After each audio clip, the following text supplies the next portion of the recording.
Hey everybody, this is Carlos with the Nerd Day podcast. Hey, it's been a while since I've graced your screens and/or ear holes, if that's the appropriate term. Probably not the appropriate term for ears in general, or just listening devices. I hope you guys had a good holiday. Here in the U.S., we had Labor Day. I'm not sure if around the world you guys had any holidays, but took some time off with the kiddos and some other family, celebrating life and things like that. So it's good to be back, have fun doing all that stuff, taking some time off. But I don't know if I missed any news. Did you guys? I don't know why you guys are tuning in. I don't think anything big happened. Like, oh wait, you know what? PlayStation 5 event. I didn't even think about that. That's so weird. So that's actually a terrible segue to what our topic of the show is. For video watchers, I apologize. I have my notes over here off to the side on the new Nerdaday computer, which was just built last week. So I got a new Nerdaday computer. That's nice. Some used parts. Thank you to all the people who helped. My niece, Bill Dutch, some people from high school. So thank you very much. I have it right off to the side right here. Got some RGB. Doesn't matter. Who knows? Maybe I'll start streaming. Probably not because I have no time. And I still have school to go through myself. But anyway, so yeah, we took some time off, had fun, built a new computer so I can do some more editing.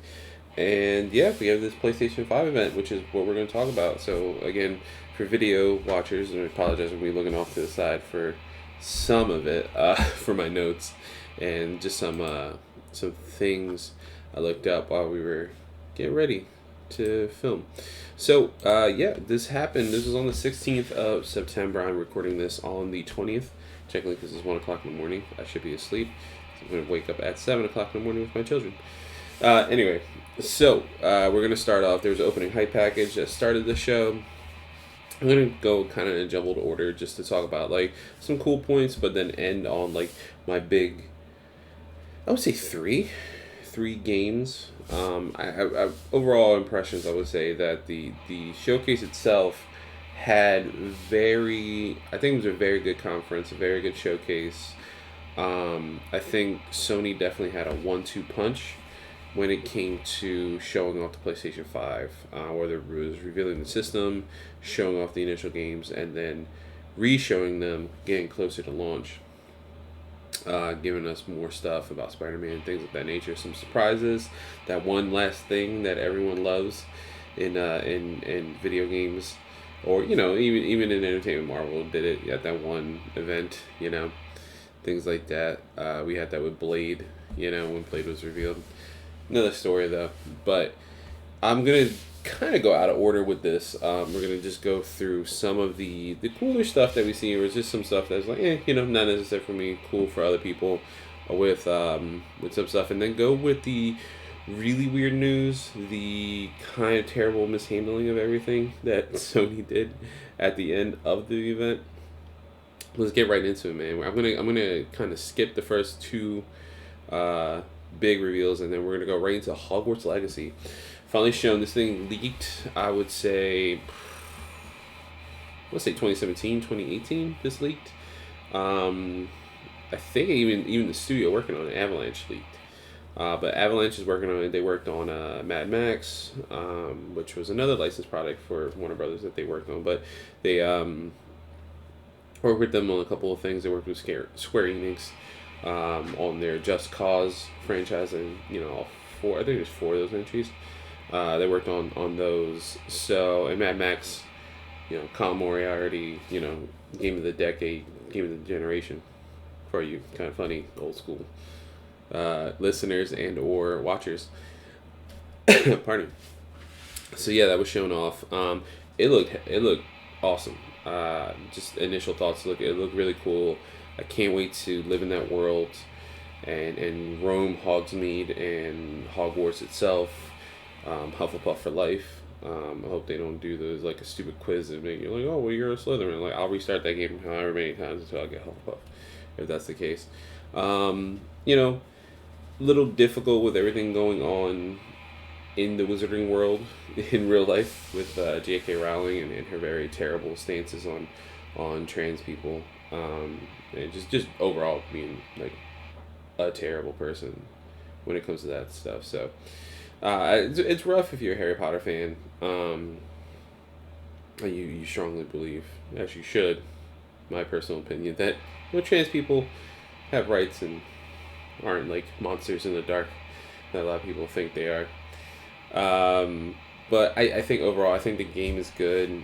It looks good at least. I can't wait to see how it goes. I think Avalanche has a good track record. Again, not as a joke, but a lot of people look very fondly on Mad Max. I never stuck my teeth in. I own it. Always wanted to is like part of that backlog that everyone has for video games, but let's see how that goes. Moving on, we had Call of Duty showing off some single player stuff. Looks amazing, as Call of Duty does. I'm not one of those haters. Yeah, it comes out every year, but you get a solid campaign. If you choose to play. If you do multiplayer, which a lot of people do, I have family members who do that. They love it. So that's cool. That's awesome. Not for me necessarily. I mean, if someone gave me a copy of the game, I'm definitely jumping in campaign. I will absolutely love it. I love their campaigns wholeheartedly, and I always have a fun time with them. But not necessarily a game I will go out for. Codes, yeah, Is there Activision? You guys want to send me one? Please feel free. I will definitely review it for the channel. I'll tell you honest answers of how I feel about it. I honestly feel like this is going to be a very good game. It makes sense why it will make a buttload of money. Moving on, we have Resident Evil 8 Village shown.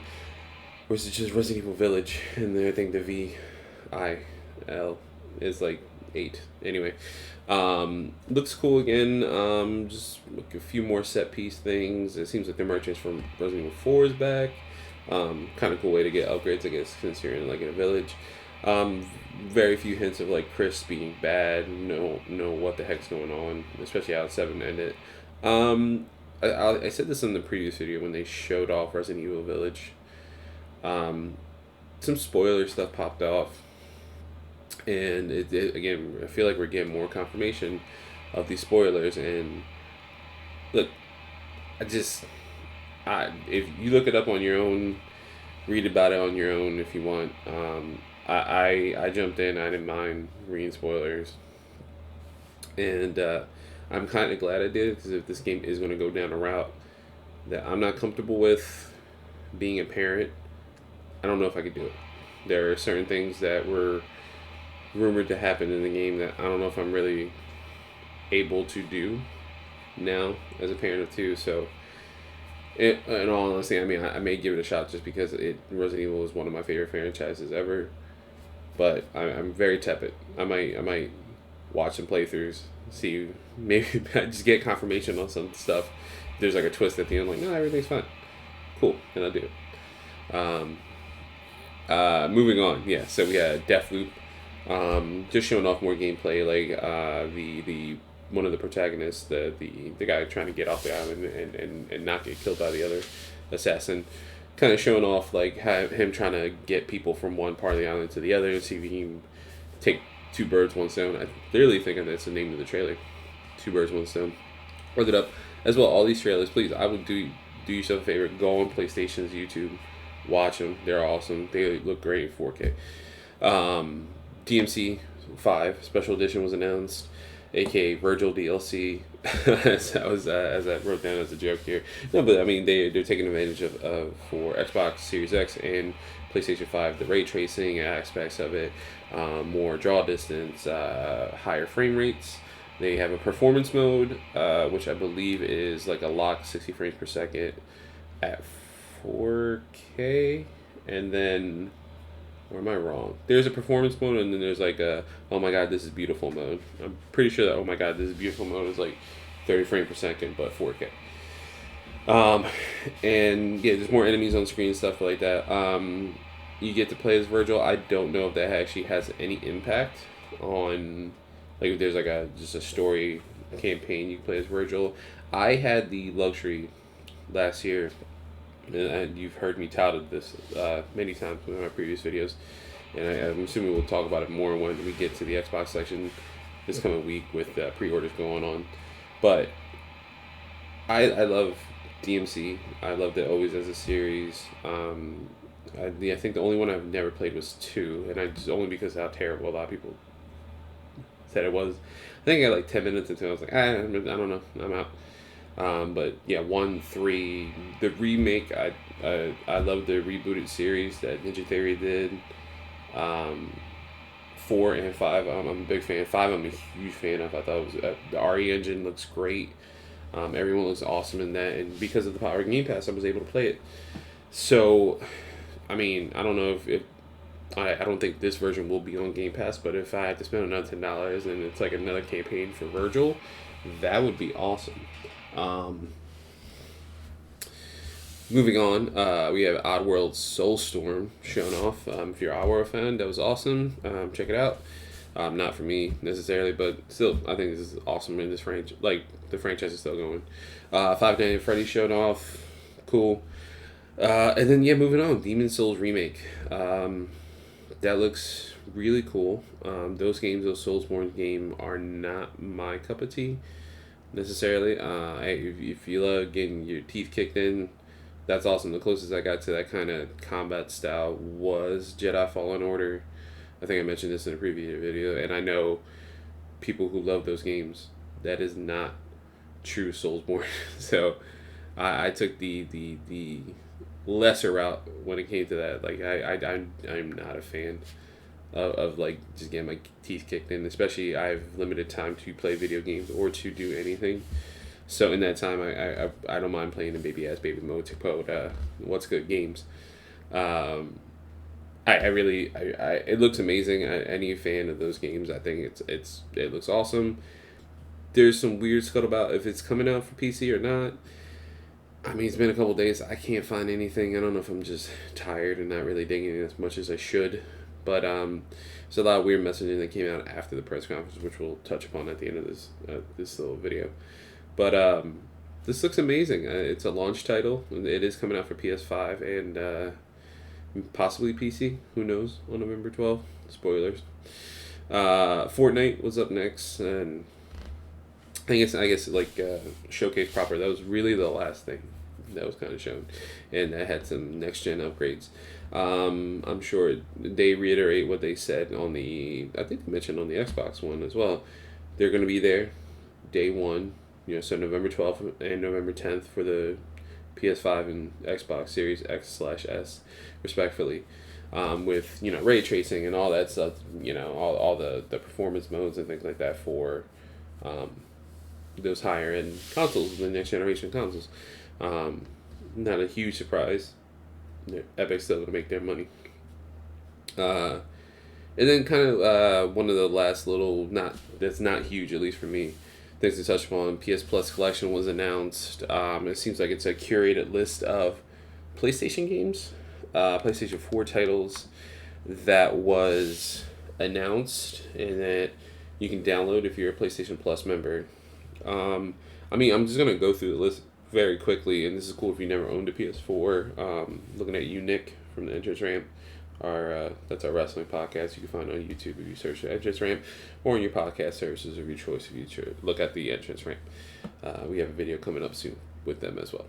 But yeah, just looking at the PlayStation Plus collection over here, and pardon me, my notes are right here. So we have Battlefield 1, Batman Arkham Knight, Bloodborne, Days Gone, Detroit Become Human, Fallout 4. Okay. Sorry, I'm not a big fan of that game. Final Fantasy 15. Seems like the normal edition, not the Royal edition, which has all the expanded story lore. We'll talk about that, I guess, in a second. God of War, which the reboot of that series has been amazing. It's one of the absolute best games I think I've ever played in my life. I can safely say it's at least top 3.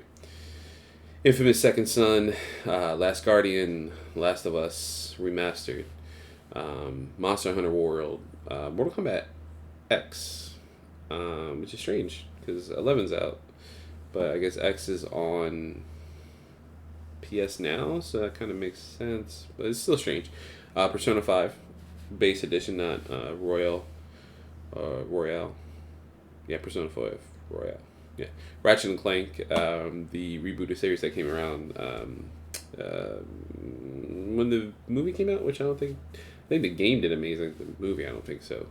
Resident Evil 7, Biohazard, Uncharted 4, A Thief's End, and Until Dawn. So, bunch of great games if you've never played these. I don't know if they're going to have some kind of upgrade. You know, if they look a little better. I'm sure they'll run better because you have a super fast NVMe SSD in your PlayStation 5 and, you know, higher RAM speeds and all that architecture that Mark Cerny was talking about. So I'm sure it'll run better, but I don't know how much better. Just talking about that. And then, yeah, so here I'm going to let's before we talk about the top 3 games of the showcase for me, we'll just go through the nitty gritty for the PlayStation 5 in general. So we got price and date details. Digital edition and standard edition are both releasing on November 12th for US, Japan, Canada, Mexico, Australia, New Zealand, and South Korea. And then November 19th for the rest of the world.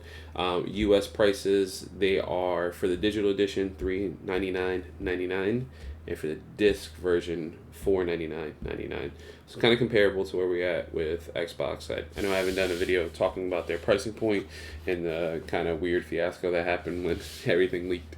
But Series S is $299.99, but there are some limitations with that. No, I don't think so much so that it's like the worst thing. I mean, it does quote unquote 2K graphics, upscales of 4K.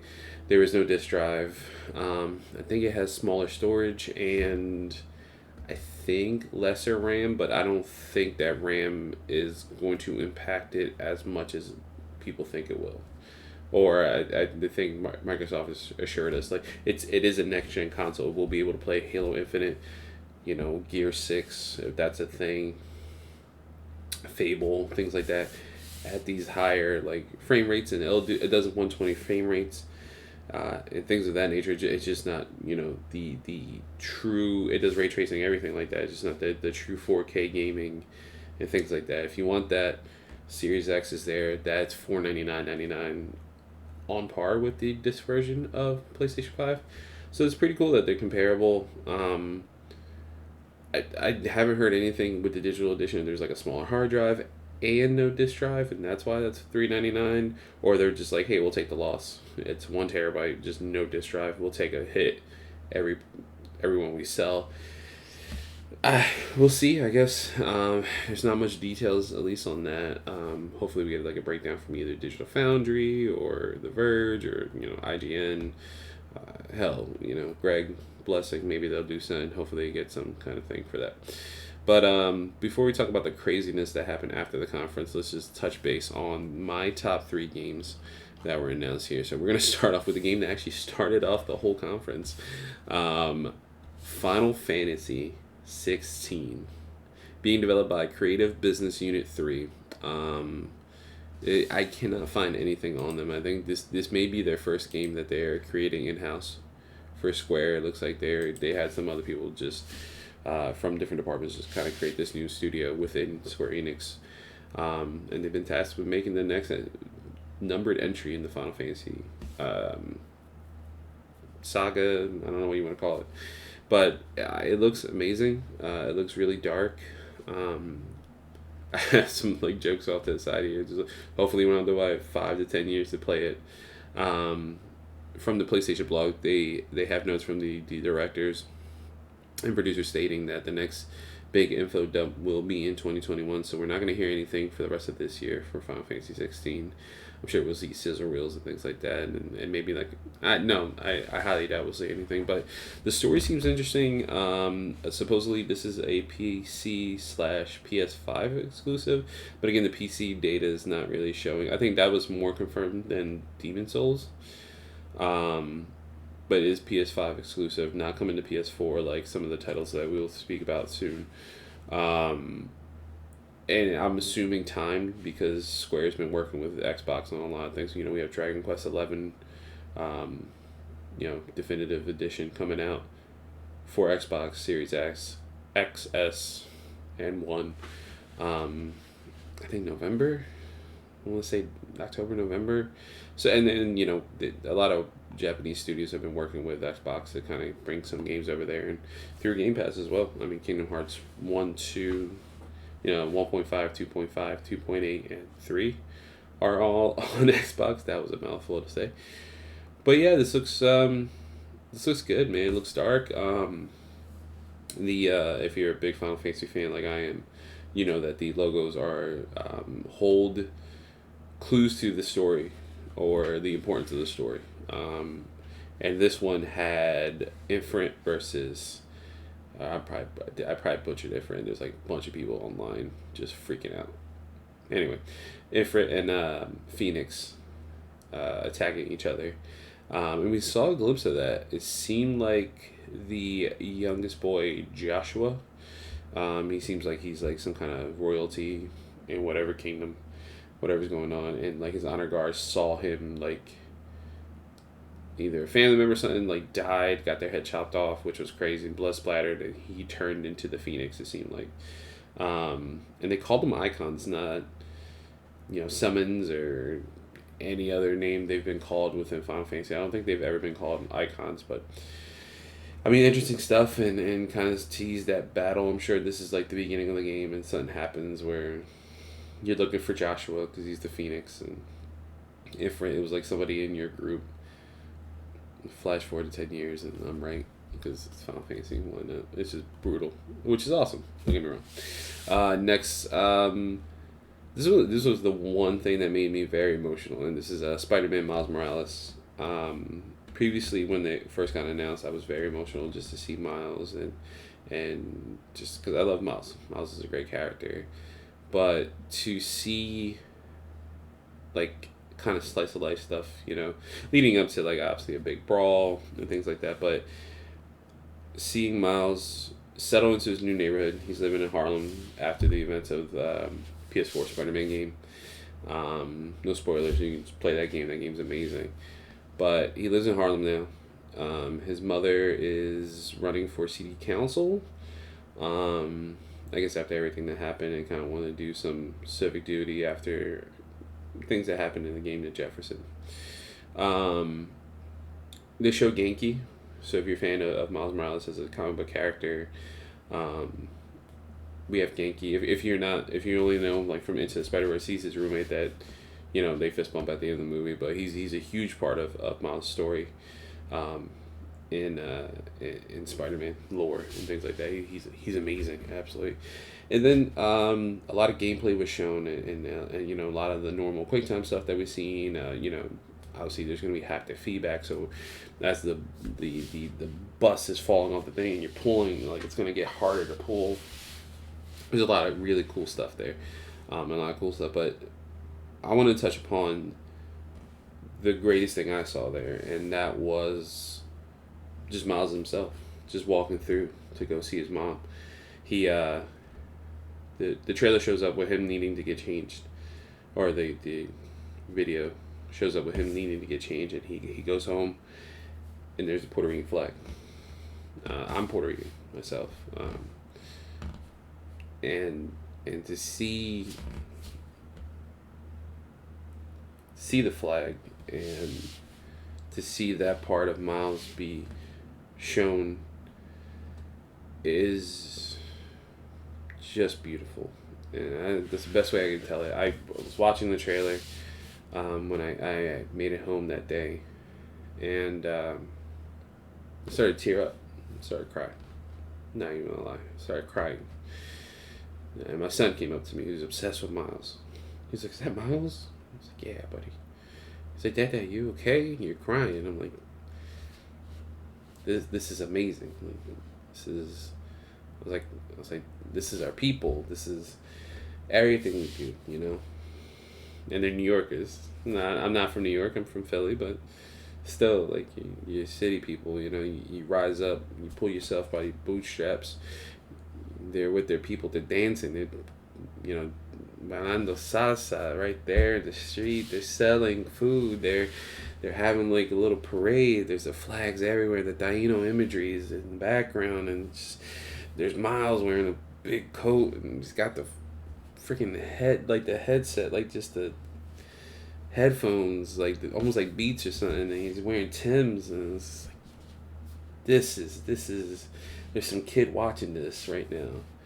So, oh my god. And like I mentioned it before, the tagline for the game is be greater, be yourself. And I think I love Peter Parker, but they've been nailing Miles like no other character before. I mean, between Into the Spider-Verse, the comic books, and now this video game, I mean, the representation for him is absolutely amazing. And it makes my heart swell with pride to see my flag, my people, just represented in a game. So thank you, Insomniac. And thank you, the Bill Roseman, everyone, at Marvel Games and Insomniac and Sony, because I can't tell you how amazing it's trying hard not to choke up now, but like how awesome it is just to see myself, for my son to look up and see our flag and to see his people. He's just like Miles. Anybody can wear the mask. It's absolutely amazing. So thank you again. And I can't wait to play this game because it's going to be on PS4 and PS5, we'll talk about that at the very, very end. This is a very long video, and so we're going to end with God of War Ragnarok. That was the one more thing for this, and that was amazing. Just 2 lines from Kratos, and it was to prepare yourself, the end is near, and then it said Ragnarok coming 2021, and we had the Norse runes around the Omega symbol, similar to what we've seen before in God of War, like the rebooted series. I mean, this looks amazing. God of War is absolutely one of my favorite games of all time. I said top 3. It might be top 5. Right now, my top game is Last of Us Part 2. That game made me feel things. It made me hate somebody and then love them, and made me love somebody and hate them. So, that no offense to any other game under that, it's just that holds a special place in my heart. But yeah, man, I cannot wait for God of War, and coming in 2021. There's no announcement if that's coming up for PS4, so I guess we can kind of talk about the weird controversies that's popped up. Previously, Sony has said there's no cross generations, there's just generation. We believe in generations, so just PS4, PS5, things like that. Like they mentioned, PS4 would be backwards compatible to an extent. I believe Jim Ryan from Sony said that 99% of the games are backwards compatible from PS4 to PS5. Hopefully we get a definitive list of games that you can play. I don't care if it's extensive. I think it's very important to have that, especially big number titles. Like Xbox has a list of titles. And I believe they straight up said like it's 100% backwards compatible unless there's any weird licensing issues. Sorry, that was a very loud bang at 1:30 in the morning. I mean, yeah, barring any like licensing issues, I don't see why there would be anything like that. But we'll see. We'll absolutely see. So there's a few games coming out for PS4 and PS5, and you're getting free upgrades. So there's Horizon Forbidden West, which there was a new trailer, but that was a big shock. So when is that coming out? Miles Morales, that was another one.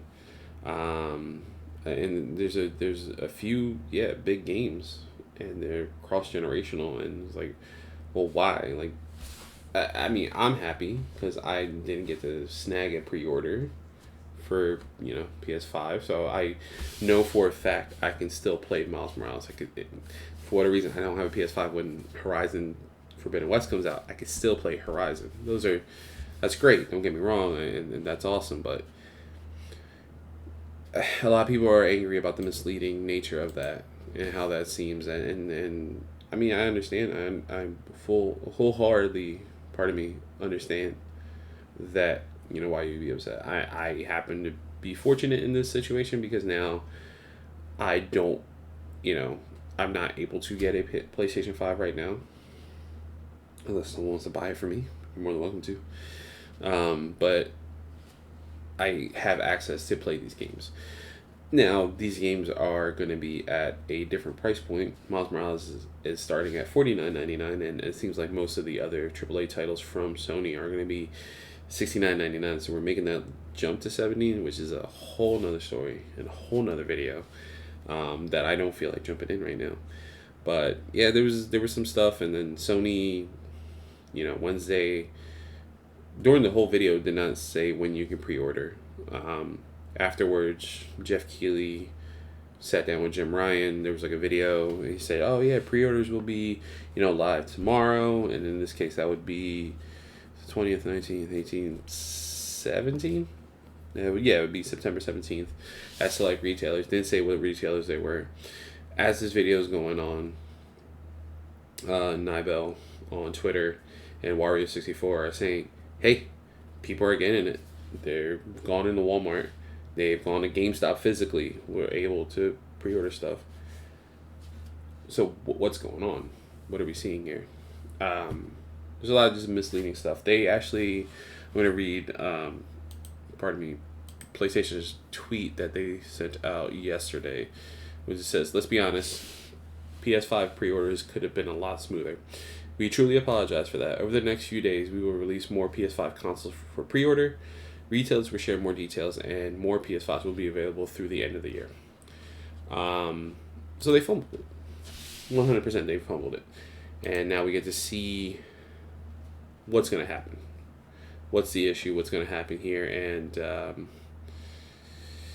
I don't know, man.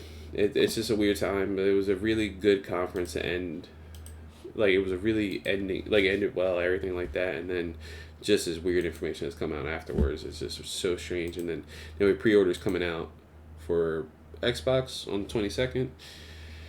That's gonna be interesting. I don't know. I think Jeff Keighley put a tweet out saying that retailers that break that Tuesday date will be penalized with lesser stock of Xboxes. So we'll see what's gonna happen. We'll see. We still have 2 full days as of recording this. Technically it's Sunday morning. We'll see how Sunday and Monday go before Tuesday. And then Next Generation is kicking off, ladies and gentlemen. And what else is kicking off is me. I'm done. This is the end of this video. It's a very long video to recap the PlayStation 5 event. Glad to be back. I'm going to hope you guys enjoy the ride again with us. This is a long episode, so if you stuck with me, thank you very much. And until the next one, I've been Carlos. You're a nerd today. I'll see you guys. Bye.